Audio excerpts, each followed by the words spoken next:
উত্তরার milestone school and কলেজে বিমান দুর্ঘটনায় আহতদের চিকিৎসায় চ্যানেল আই প্রাঙ্গণে রক্তদান কর্মসূচির আয়োজন করা হয়।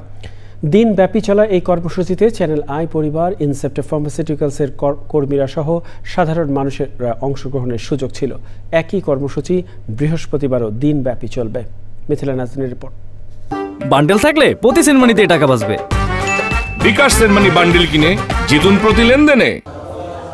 উত্তরার মাইলস্টোন স্কুল অ্যান্ড কলেজে ঘটে যাওয়া ভয়াবহ দুর্ঘটনায় আহতদের চিকিৎসা সহায়তার হাত বাড়াতে চ্যানেল আই প্রাঙ্গণে রক্তদান কর্মসূচির আয়োজন। চ্যানেল আইকে অনেক ধন্যবাদ যে আমাকে এই সুযোগটা করে দেওয়ার জন্য। কালকে আমি কিন্তু বার্ন ইউনিটের সামনে কিছুক্ষণ দাঁড়িয়েও ছিলাম রক্ত দেওয়ার জন্য। ঘটনাস্থলে উপস্থিত না হয়েও দূর থেকে রক্ত দিয়ে সাহায্য করতে পেরে আমার খুবই ভালো লাগছে। খুবই ভালো লাগছে, সবাই যেন আগে আসে রক্ত দেওয়ার জন্য।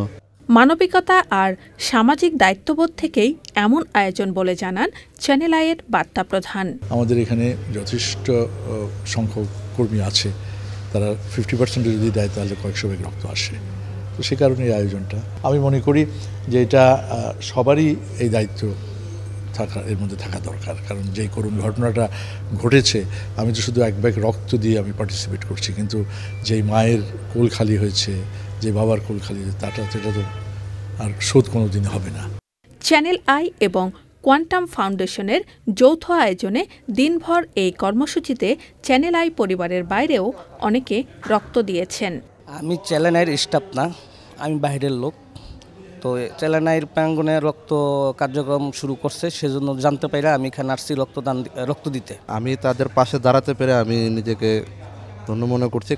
চ্যানেল আইতে আজকের আয়োজনে অনেক ভালো একটা রেসপন্স পেয়েছি। এই ব্লাডগুলো আমরা পৌঁছে দিচ্ছি স্ক্রিনিং টেস্ট এবং ক্রস ম্যাচ সহ।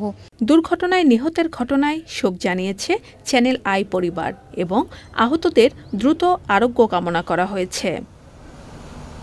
Mithila Nazneen, Channel I, Dhaka.